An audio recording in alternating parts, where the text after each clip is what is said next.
everyone, in this video we will cover the current affairs.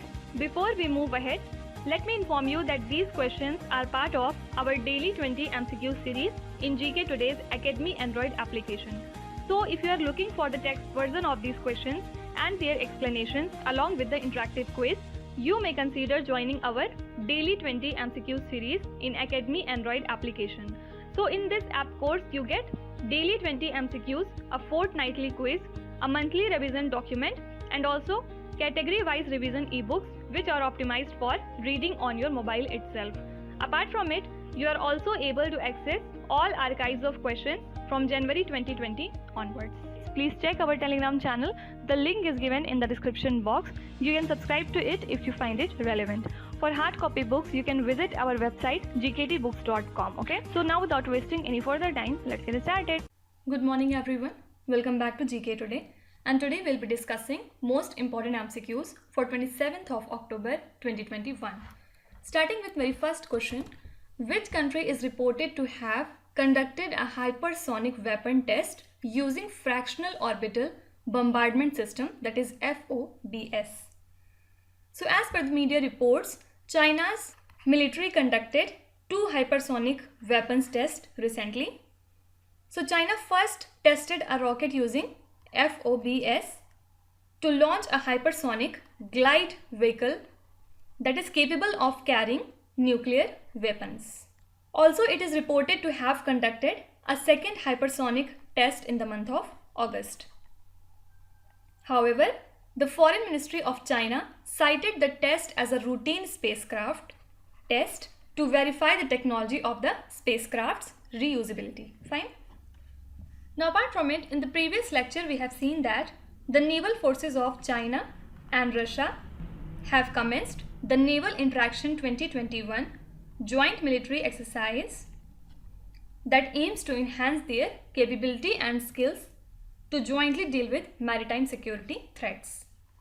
And talking about Russia, recently the Energy Ministry of Russia has signed an agreement with India's Steel Ministry to increase the coking coal supply to India up to 40 million tons per year. Currently, it supplies around 80 lakh tons of coal to India. And now the pact also aims for development of coal deposits, development of coal logistics, and promotion of research and development in production. Okay. Apart from it, the infrastructure firm Larsen & Toubro Limited emerged as the lowest bidder for the construction and maintenance of the first 3 buildings of Common Central Secretariat under the Central Visa Redevelopment Project. Okay. Then apart from it, Talpiot Cemetery is in news these days. Why? Because our External Affairs Minister S. Jaishankar visited the place, and this place lies in Israel. It is actually the cemetery for Indian soldiers who laid down their lives in the region during the World War I, and it is located in Jerusalem. So the Indian Army commemorates 23rd of September every year as Haifa Day to pay its respect to the 3 brave Indian cavalry regiments. Fine. Question number 2. Ayush Van, which is a dedicated forest for Ayurvedic plants, has been inaugurated in which state or union territory? So the Union Minister of Ports, Shipping and Waterways and Ayush Ministry, Mr. Sarbanand Sonowal, has inaugurated Ayush Van, which is a dedicated forest for Ayurvedic plants at Gandhidham, Gujarat. And this Ayush Van was set up in 30 acres of land allotted by Deen Dayal Port Trust. So basically, tree plantation is being done to improve greenery in urban areas and increase density of tree cover in the Kutch region. Okay. Now, a few days back we have seen that Niti Aayog and Gujarat University have signed a statement of intent to promote cooperation in agriculture. So this SOI focuses on technical collaboration between the 2 institutions with the aim to strengthen knowledge sharing and policy development in India. Then also a few days back, Gujarat government has launched a scheme named as Vatan Prem Yojana, Why? To modify the rural areas with the help of NRI funds. So the non-resident Indians and non-resident Gujaratis can contribute 60% of the cost of village level projects, and rest 40% will be borne by the state government.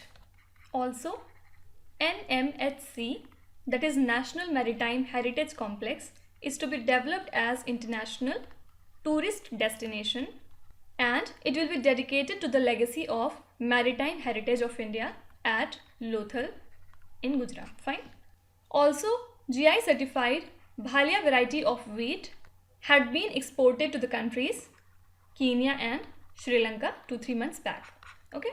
Now you have to tell me the sweet dish Milhi Dana, which is a GI certified product from West Bengal, has been exported to which country recently? Please write in the comments. Question number 3. Which Indian cricketer, also an ICC Elite Panel match referee, has been awarded life membership of the Marylebone Cricket Club, that is MCC? So India's Harbhajan Singh and Javagal Srinath have been awarded life membership of MCC, and they have joined 16 other cricketers who were given the honor this year. So talking about Harbhajan Singh, he is India's third highest wicket taker in Test with total of 417 wickets. And Srinath is an ICC Elite Panel match referee at present. Also, he is a fast bowler with 315 ODI wickets and 236 Test wickets. Okay, so right answer is option number B. Now in the previous lecture, we have seen that Bangladesh all-rounder Shakib Al Hasan became the highest wicket taker in the T20 international cricket, and with this he has surpassed Malinga. Now can you tell me, the fencer Bhavani Devi has recently won the women's individual title at which national competition? Please write in the comment section. Also, Raja Ritvik has become the 70th Grandmaster of India last month, and he belonged to the state of Telangana. Now apart from all these things, last month we have seen that at 60th National Open Athletics Championship, which was held at Nehru Stadium in Warangal, B. Aishwarya won the women's long jump gold medal. Then Parul Chaudhary won medal in women's 3000 meters steeplechase, and Harmilan Kaur won the gold in women's 1500 meters race. Okay. Question number 4. Which country has successfully transplanted a pig's kidney onto a human? So for the very first time, doctors at a healthcare center in New York have temporarily transplanted a pig's kidney into a human. So it is considered as a significant step towards animal to human organ transplants, and this is called as xenotransplantations.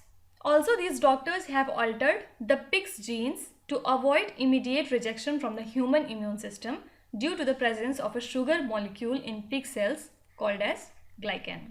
Now apart from it, the 8th ministerial meeting of India-USA Economic and Financial Partnership Dialogue was recently held at Washington, D.C. Then 17th edition of exercise Yuddha Abhyas, which is a joint military exercise between India and USA, is going on from 15th of October to 29th of October. Also, Indian Navy has recently participated in the second phase of multilateral maritime exercise Malabar, along with Japan, Australia and USA. And yes, we have also seen that Chief of World Health Organization has honored late Henrietta Lacks with Director General Award, and she is an American woman whose cancer cells were taken without her knowledge during the 1950s, and these cells were used to analyze the coronavirus. Okay. Question number 5. Kushinagar, where Lord Buddha attained Mahaparinirvana after his death, is located in which state or union territory? So the ancient city of Kushinagar is the final resting place of Lord Gautam Buddha, where he attained Mahaparinirvana after his death, And now Prime Minister Narendra Modi is set to inaugurate Kushinagar International Airport, and it is aimed at boosting tourism on the Buddhist circuit. So currently 2 international airports are operational in the state of Uttar Pradesh. First is Chaudhary Charan Singh International Airport at Lucknow, and second is Lal Bahadur Shastri International Airport at Varanasi. Now this will be the third international airport. Okay, so here correct answer is option number B. Now also in the previous lecture we have seen that the Union Ministry of Culture plus International Buddhist Confederation, in accordance with Government of UP, is organizing Abhidhamma Day on the auspicious occasion of Ashwin Purnima. And also Government of India has proposed to set up the Vishwakarma Vatikas at talent fairs in the state of Uttar Pradesh, which aims to showcase the traditional skills and craftsmanship of artisans there.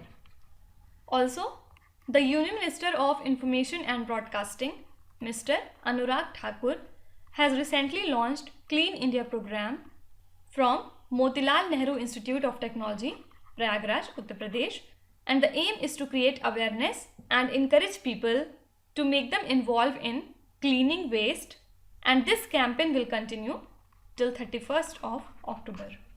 Now a few days back we have seen that the state of Punjab has launched Innovation Mission Punjab, and it is a kind of public-private partnership mission that will bring in global investors and experts to catalyze their startups. So the mission will boost the growth potential of Punjab, and also it will generate jobs there and create a thriving economy. Fine. Question number 6. As per a new report by climate tech startup Blue Sky Analytics, which country topped in emissions that are related to crop burning? So according to a new report released by climate tech startup, that is Blue Sky Analytics, India is at the top in emissions related to crop burning. So India was responsible for actually 13% of total global emissions for 2015 to 2020 period. India also contributed to 12.2% to cropland fire emissions in the year 2020. Also important thing about Blue Sky Analytics is it is a part of global coalition named as Climate Trace. Now apart from it, the first meeting of foreign ministers of India, Israel, UAE and USA was held recently, and it is dubbed as New Quad. So this virtual meeting discussed on various issues like increasing trade, enhancing cooperation in maritime security and global public health, as well as joint infrastructure projects in transparency and technology. Okay, and apart from it, UIDAI, that is Unique Identification Authority of India, is set to host a hackathon titled as Aadhaar Hackathon 2021, and it is themed around 2 topics.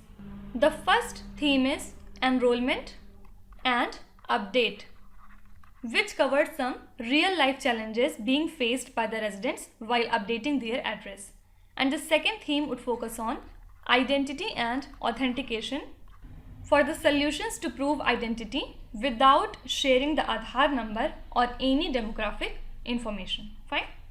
Now question number 7. Which country has declared state of emergency over crime wave?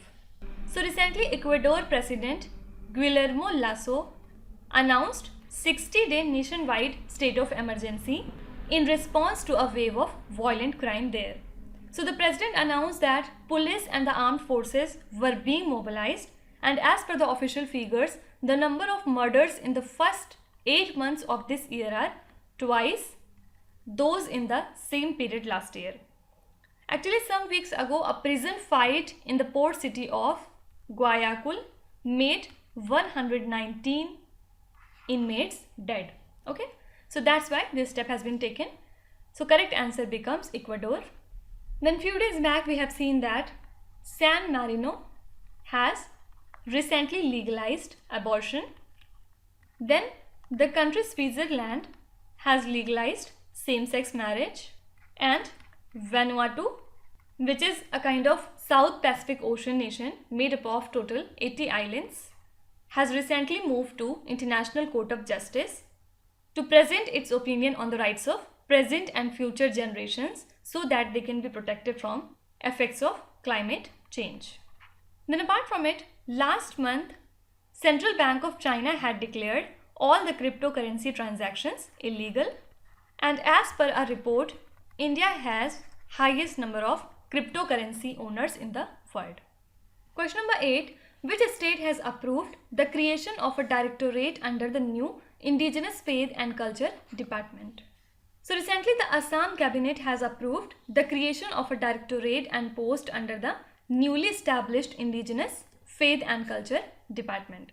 So the directorate is set to begin the process of preserving indigenous faiths such as Batho of Bodo community and Heraka of Zeme Naga community, and these are considered to be endangered because of conversions to the mainstream religions. Also, Arunachal Pradesh had formed the Department of Indigenous Affairs 5 years ago to insulate the indigenous faiths. Okay. Now talking about Assam, the Assam Fisheries Ministry has recently launched an application which is India's first e-fish market app and named it as Fish Wale. And the app has been developed by Aqua Blue Global Aquaculture Solutions in collaboration with the State Fisheries Department. And now this app will help both buyers and sellers to place orders and sell fishes online. Also, the Cabinet of Assam has recently approved a sum of 1800 crore rupees towards repayment of microfinance loans taken by 11 lakh borrowers of the state. And in addition, the Cabinet has also approved a sum of 700 crore rupees as a relief package for employees of the defunct paper mills of PSU, Hindustan Paper Corporation. And yes, the Thai, Ahom and Matak communities are demanding for being accorded the scheduled tribe status in the state of Assam. Okay. Question number 9. What is the rank of India in the Global Food Security Index 2021? So India has been ranked at 71st position out of 113 countries in the Global Food Security Index of 2021. So it has a score of 57.2 points, and it is a global report that is released by Economic Impact and Corteva Agri-Science. So Ireland, Australia, UK, Finland, Switzerland, Netherlands, Canada, Japan, France and USA have shared the top rank with the overall GFS score in the range of 77.8 and 80 points on the index. Actually, this index considers 58 unique food security indicators including income and economic inequality. Okay.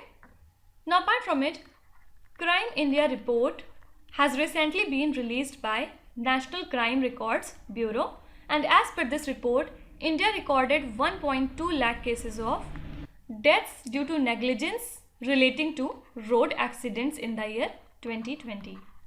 And the communal riots marked an increase of 96%, and offences against the state had a drop of 27% except for the state Uttar Pradesh. Then also earlier we have talked about 2021 edition of Global Innovation Index that was published by World Intellectual Property Organization, and it shows the latest global innovation rankings of 132 economies based on 81 different indicators. So India was ranked at 46th position in this particular list. Now coming to the last question, Mukhyamantri Ration Aapke Dwar Yojana has been launched by which state? So the government of Madhya Pradesh has announced a scheme named as Mukhyamantri Ration Aapke Dwar Yojana, under which physically challenged and senior citizens of the state would be supplied with ration at the doorsteps transported by the vehicles. And also ration would be transported to the villages in vehicles where there are no fare prices shops. Now apart from it, the Indian Railways has recently ordered to dissolve Indian Railway Stations Development Corporation, and the Cabinet Secretariat had recommended to integrate and undertake structural reforms in various bodies under Railways Ministry. Also, it suggested merger of various institutions of the railways, and the report on rationalization of government bodies under the Ministry of Railways was prepared by Sanjeev Sanyal, who is the principal economic advisor. And talking about Madhya Pradesh, it has become the second state in the country to implement National Education Policy 2020. And the first state to implement is Karnataka. And the cities of Orchha and Gwalior in Madhya Pradesh have been selected by UNESCO under its Historic Urban Landscape project. Also, India's cleanest city, that is Indore, which lies in Madhya Pradesh, has now been declared as India's first Water Plus city under Swachh Sarvekshan 2021. Now let's start with today's quiz. Here on the slide you can see 5 questions which have been taken from the past 2-3 days current affairs. Pause the video and try to solve each of these questions, and at the end of the lecture do not forget to share your scores in the comment section. So please be honest and do not cheat with yourself. So that's it for today. I hope you have liked the session. These were the important news and events from today, and we will meet again tomorrow with some more important current affairs. Till then, stay tuned. Thank you so much for watching, and please do not forget to subscribe to GK Today. With this, me Nuzhat Sana signing off.